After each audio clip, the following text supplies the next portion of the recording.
World of Tanks, how to set the engine on fire. I did a lot of research. I spent all day researching how to set the engine on fire. I'm going to give you the quick overview. This was the point that set the engine on fire most often. Second most often was the middle column, right over here, not over too far to the left or right, and then across the rear axle, depending on whether you have a rear drive tank. This area does not set the engine on fire. This is where the fuel tanks are. To set the engine on fire, you have to reduce the hit points of the internal engine module to 0. You will have to damage the engine in order to accomplish this.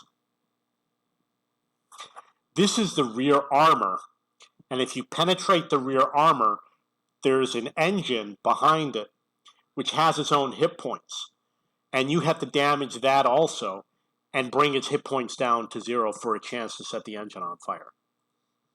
Some engines are more likely to be set on fire depending on how often they are hit. This is represented by a ratio such as 15% or 20%. So 20% is 1 out of 5, 15% is about 1 out of 6, 12.5% is 1 out of 8, 10% is 1 out of 10. Therefore, setting the engine on fire is based on high damage to the engine module and repeatedly hitting the engine module after it has been damaged. You need to do high damage, and I will explain. It's because you have to bring the hit points down to 0, and the problem is, as soon as it gets to 0, your tank starts repairing. It repairs it to halfway, and if you use a repair kit, you repair it to 100%. You're reloading during this time, and if they repair it quickly, then it's going to be more difficult for you to damage the engine. If they have a good crew with all repair skills, the toolbox, etc., it's going to be more difficult. The enemy tank might have equipment, crew skills modules, etc., that raise the hit points of the engine. So it'll say something like, prevents leaking in the engine compartment of oil. It's called preventive maintenance. What it does is it raises the hit points of the engine. It's a crew perk for the driver. There was another one, it was called like Cyclone something, Cyclone engine, I don't remember what it is. And there is now something new, which is here modified configuration, which also improves the hit points of the engine. So you have to damage it more. You must also penetrate the armor of the tank around the engine in order to damage the engine. I'm only showing the rear view, but you can obviously damage it from the side. And I did testing from the side, but I wasn't able to come up with any solid conclusion. I tried hitting the sprockets, the space in between the tracks, etc. I didn't come to a conclusion that one was more effective. And I tried HE, AP, APCR, etc. Use high penetration rounds. Increases your chance of penetrating the armor. Use high damage rounds. You want to do as much damage as possible. When I did my testing, the high penetration rounds increase the chance, and high damage rounds increase the chance. I pulled up to one of these with an SPG and blasted it in the rear, and every time I did it, like 6 out of 7 times I set the engine on fire on the first shot. Use rounds with a high burst radius. Now obviously they changed the burst radius since I did the study, but it still helps. Fire from close distance. The closer you are, the better your chances are. Number one, because ammunition reduces its velocity over distance, and it has less penetration power over distance, so you want to do it close. I did one with the ammo rack, which is same theory as the engine. And in the training room, I did it from close distance, and I destroyed the ammo rack every time. But in a real game scenario where I took a tank and just drove it across the map and started running after it with the same tank, I was never able to blow the ammo rack. So being a close distance does make a difference.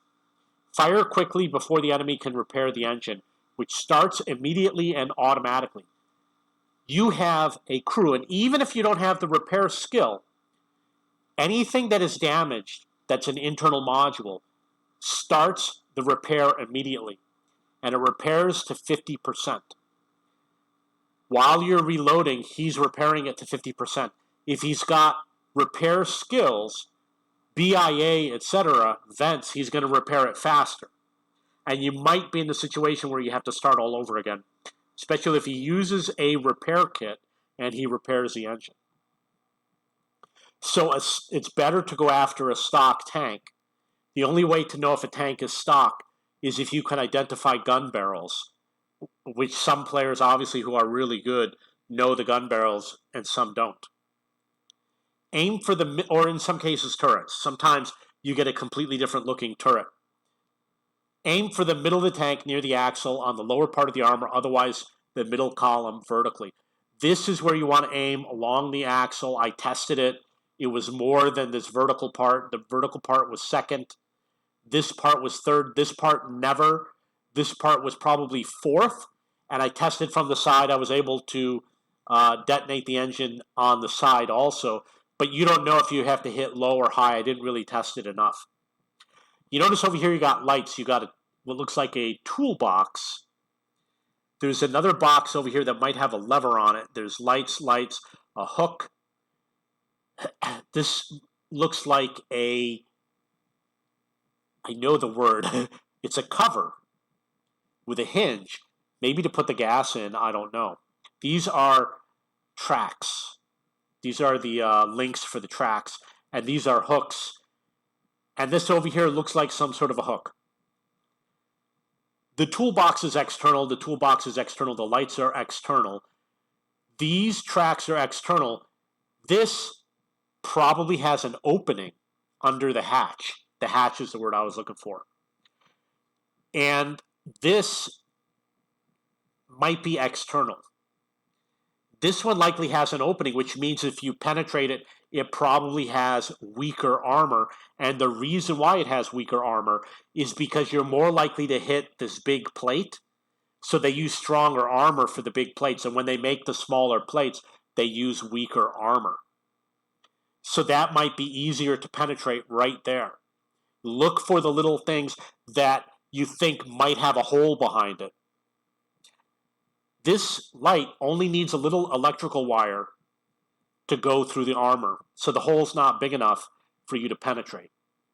These little dents don't mean anything. The smallest plates usually have the weakest armor. If you see a small hatch, shoot for the hatch. Some tanks, such as Chinese heavy tanks, have the engine in the front.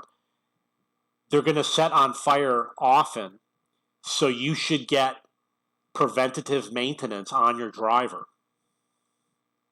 I made some videos, one of which shows a spreadsheet, shows all the testing I did, and you can see very clearly.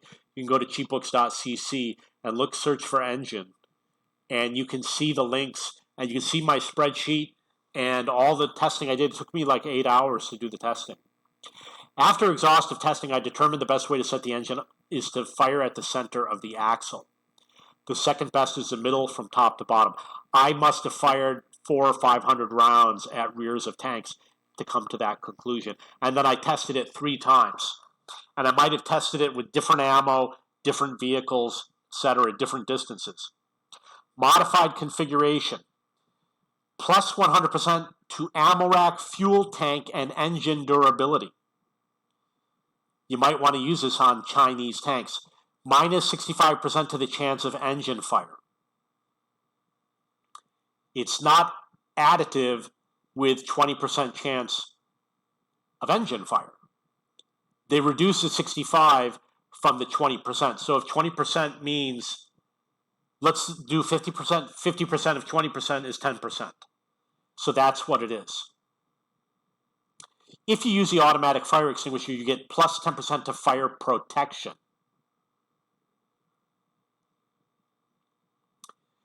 Firefighting, This skill enhances firefighting abilities. It reduces the amount of damage you take per turn when your engine is on fire. Does not prevent you from getting a fire, just reduces the amount of damage. If you have one firefighter at 100%, then there's a really good chance, if you have full hit points, that they'll put the fire out before you run out of hit points. You only need one. So I determined I only get set on fire once every 1,000 games. I don't have fire extinguishers on any of my tanks, except for the ones like SPGs, because there's nothing else to put on there. Preventative maintenance. This is really good. If you're going to have a driver, don't put firefighting on your driver. Put preventative maintenance, because he is going to prevent the fire from happening. And add firefighting later. This is a really good perk to have for your driver instead of firefighting. Add firefighting afterwards. It's a good strategy.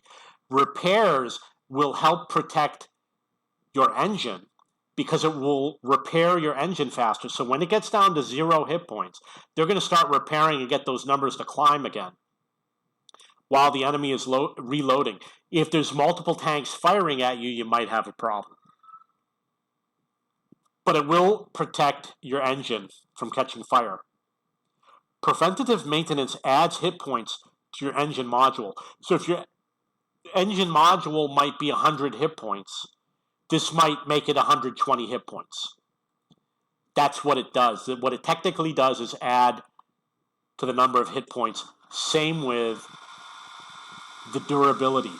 Plus 100% means it doubles the number of hit points for your engine. Repair allows you to repair your engine faster, reducing the chance of fire by restoring half of your engine module hit points. Your engine has to be at 0 to catch fire, and repairs will bring it up to half.